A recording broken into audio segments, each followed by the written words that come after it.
Hi friends, ఎలా ఉన్నారు? అందరూ బాగున్నారా? నేనైతే చాలా బాగున్నానండి. Welcome to Lakshmi Shri vlogs. నేను మీ లక్ష్మి. ఈరోజు వచ్చేసి క్యాబేజీ కొబ్బరి ఫ్రై ఎలా చేయాలో చూపిస్తాను. దీని అన్నానికి కానీ, చపాతీకి కానీ, దోశకి కానీ చాలా బాగుంటుందండి.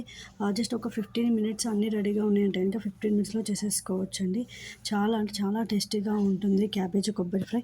మనం క్యాబేజ్తో చాలా వెరైటీస్ చేసుకుంటాం, క్యాబేజీ పచ్చెనగపప్పు అట్లా.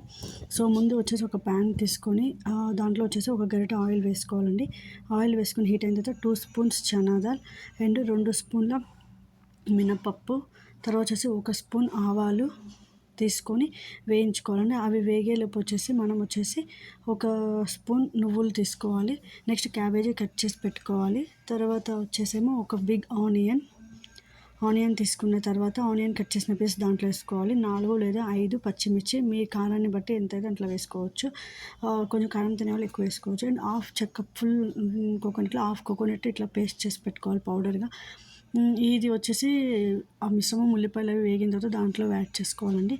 ఎందుకంటే కొబ్బరి ముందే వేస్తున్నాం, ఎందుకంటే అది ఫ్రై అయ్యే కొద్దీ దాంట్లో ఆయిల్ వస్తుంది కాబట్టి అది వచ్చేసి బాగుంటుంది. ఇప్పుడు కట్ చేసి పెట్టిన క్యాబేజీ వేసుకోవాలండి. వేసుకొని ఆ మిశ్రమాన్ని అంతా బాగా కలుపుకోవాలి. సో బాగా కలుపుకున్న తర్వాత దాంట్లో వచ్చేసి ఒక పావు టీ స్పూన్ పసుపు వేసేసి మూత పెట్టేసి మగ్గనివ్వాలండి. ఒక 5 to 10 మినిట్స్ కొంచెం మగ్గిన తర్వాత దాన్ని మళ్ళీ తీసి కలియపెట్టుకోవాలి. పెట్టుకున్న తర్వాత వచ్చేసి మనం అందులో వచ్చేసి కాస్త కరివేపాకు పొడి, నేను వచ్చేసి కరివేపాకు పౌడర్నే యూస్ చేస్తానండి. ఎందుకంటే పిల్లలు అందరూ తీసి పడేస్తారు, కరివేపాకు మంచిది కాబట్టి పౌడర్గా వాడతాను. మూత పెట్టేసి ఒక 5 మినిట్స్ తర్వాత ఏం చేస్తామంటే దాంట్లో వచ్చేసి హాఫ్ టీ పసుపు వేసుకోవాలండి.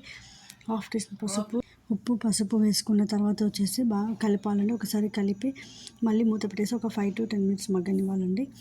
5 మినిట్స్ మగ్గిన తర్వాత వచ్చేసి దాంట్లో వచ్చేసి సరిపడిన కారం వేసుకోవాలి. సో మేము వచ్చేసి కారం వచ్చేసి అమ్మ వాళ్ళు పట్టిస్తారండి నాకు కారము. సో ఆ కారం ఘాటుగా ఉంటుంది కాబట్టి నేను వచ్చేసి ఒకటే మీడియం స్పూన్తో 1 స్పూన్ ఫుల్గా వేసుకున్నాను. వేసుకున్న తర్వాత దాన్ని మొత్తాన్ని కలుపుకోవాలండి. మీరు ఇంకొంచెం కారం తినే వాళ్ళైతే ఇంకొక పావు స్పూన్ వేసుకోవచ్చు.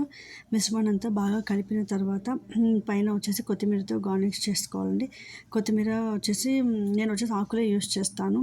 ఆకులు మాత్రం జస్ట్ కడిగేసి కట్ చేసేసి ఆకులు వేసుకోవాలండి. సో స్టవ్ ఆఫ్ చేసి ఒక 5 to 10 మినిట్స్ అలా మూత పెట్టేసి ఉంచేయండి. సో చూసారండి క్యాబేజీ కొబ్బరి ఫ్రై ఎలా చేయాలో. ఇప్పటివరకు నా ఛానల్ సబ్స్క్రైబ్ చేయండి. Please subscribe my channel. Thank you అండి.